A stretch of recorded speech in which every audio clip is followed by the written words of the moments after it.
This episode is brought to you by Certified Piedmontese Beef. Listen up, foodies. Make your next meal even better with real Nebraska beef.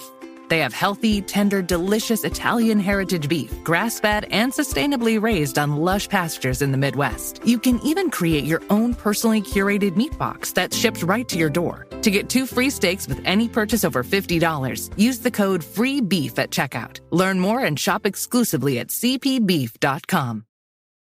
Hi, y'all. I'm Lita Gore, filling in for Ike Morgan for today's Down in Alabama.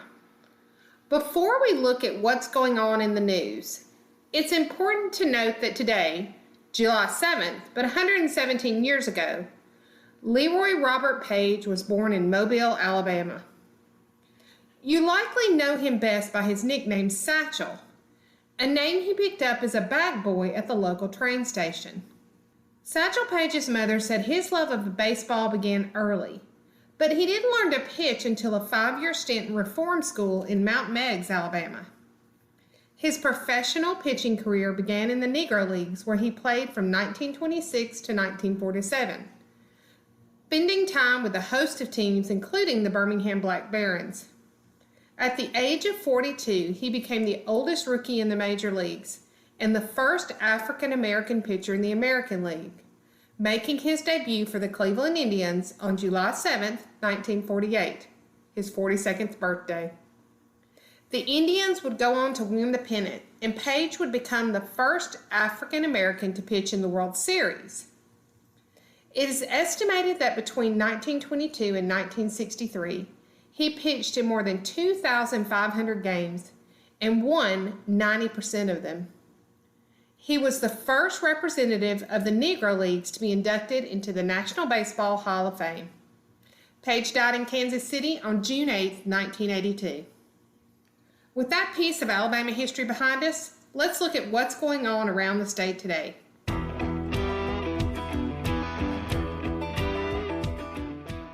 More Alabama schools will be offering free breakfast and lunches next school year.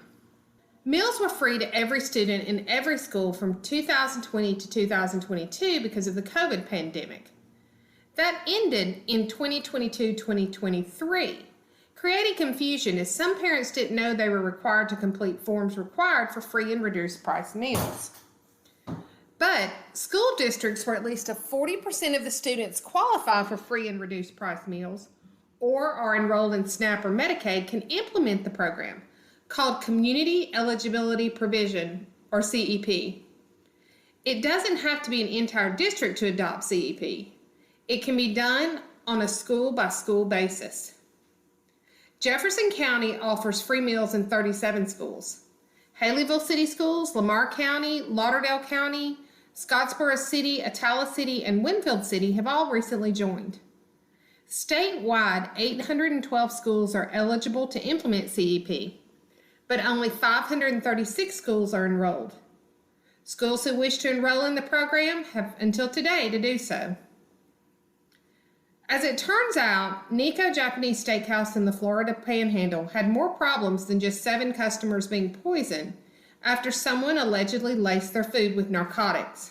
On June 9th, 7 people who had eaten at the Pace, Florida restaurant ended up in local hospitals, where testing confirmed they all had ingested a narcotic later identified as methamphetamine. Sheriff's investigators would ultimately close the investigation, citing a lack of evidence.